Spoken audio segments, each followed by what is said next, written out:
पश्चिम बंगाल में होने वाले विधानसभा चुनावों से पहले निलंबित टीएमसी विधायक हुमायूं कबीर की ओर से पार्टी के अल्पसंख्यक वोट बैंक को नई चुनौती पेश करने की कोशिश की गई है। इससे पश्चिम बंगाल में एक बार फिर मुस्लिम सामाजिक राजनीतिक लामबंदी में एक उछाल देखने को मिल रहा है। ये एक ऐसा मुद्दा है जिसने अतीत में भी हलचल मचाई है, लेकिन चुनावी नतीजों को बदलने में सक्षम नहीं रहा। इस तरह की उथल पुथल के बावजूद पश्चिम बंगाल में अल्पसंख्यकों का मतदान पैटर्न दशकों से काफी हद तक स्थिर रहा, जो धार्मिक चमक धमक या प्रतीकात्मक दावे की तुलना में संगठन, गठबंधन और वोट के एकीकरण से ज्यादा प्रभावित होता है।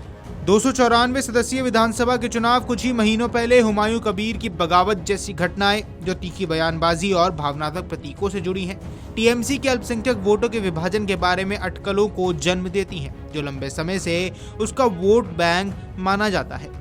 अतीत में भी इस तरह के मामले राजनीतिक चर्चा और मीडिया रिपोर्ट्स में हावी रहे, लेकिन मतदान के दिन चुनावी गणित में फिर से हावी होने में वो फीके पड़ जाते हैं। 2016 में धर्मगुरु तोहा सिद्दीकी और 2021 में अब्बास सिद्दीकी जैसे नेताओं ने चुनाव प्रचार के दौरान भारी भीड़ जुटाई। इसी तरह हुमायूं कबीर के इर्द गिर्द चल रही मौजूदा हालात राजनीतिक मुखरता के एक जैसे पल को दर्शाती है। हर घटनाक्रम ने टीएमसी के अल्पसंख्यक मतदाता आधार को सेंध लगाने और मुस्लिम राजनीतिक नेतृत्व को एक वैकल्पिक केंद्र के उदय की अब उम्मीदें बढ़ा दी हैं। हालांकि जमीनी स्तर पर चुनाव अभियान खत्म होने के बाद ये दावे स्थिर हो जाते हैं और सियासी गुणागणित हावी हो जाता है।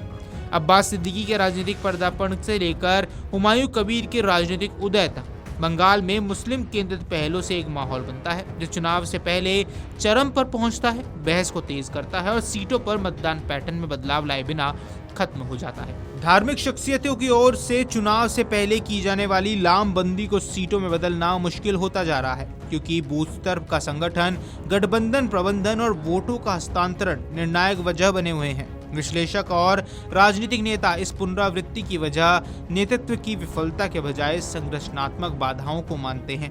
राजनीतिक विश्लेषक मेहदुल इस्लाम ने कहा, धार्मिक हस्तियां भावनाओं को प्रभावित कर सकती हैं, लेकिन वे अल्पसंख्यक वोटों को निर्वाचन क्षेत्रों में स्थानांतरित नहीं कर सकती। मतदाता एक सरल प्रश्न पूछते हैं, कौन जीत सकता है और कौन भाजपा को रोक सकता है।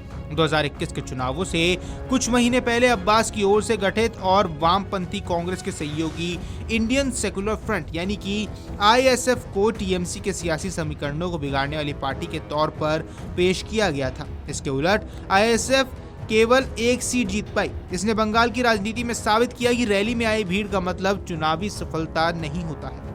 आईएसएफ के इकलौते विधायक नौशद सिद्दीकी ने कहा कि लोग रैलियों में भावनाओं के साथ आते हैं, लेकिन वोट डर और सोच समझकर डालते हैं। अगर लोगों को लगता है कि उनका वोट भाजपा को फायदा पहुंचा सकता है, तो वो पीछे हट जाते हैं। हुमायूं कबीर की टीएमसी नेतृत्व के खिलाफ बगावत करने के बाद ये बहस अब फिर से शुरू हो गई है। पार्टी के हिंदू समर्थक रवैये ने उनकी आलोचना, नई बाबरी मस्जिद का ऐलान और जनता उन्नयन पार्टी के शुभारंभ ने बंगाल के चुनाव से पहले माहौल में नई अस्थिरता पैदा कर दी है। हुमायूं कबीर की मुर्शिदाबाद की रैलियों में भारी भरकम भीड़ उमड़ रही है। उन्होंने एक रैली में कहा कि मैं वोटों का बंटवारा नहीं कर रहा हूं, मैं उन आवाजों को उठा रहा हूं जिन्हें दबा दिया गया है। उन्होंने 135 से ज्यादा सीटों पर चुनाव लड़ने और वामपंथी दलों आईएसएफ और एआईएमआईएम के साथ संपर्क बनाए रखने की भी बात कही। वीडियो डेस्क अमरुजाला.com। अगर आप ये वीडियो YouTube पर देख रहे हैं तो हमारे चैनल को सब्सक्राइब कर बेल आइकन दबाएं और Facebook पर देख रहे हैं तो हमारे पेज को लाइक करें।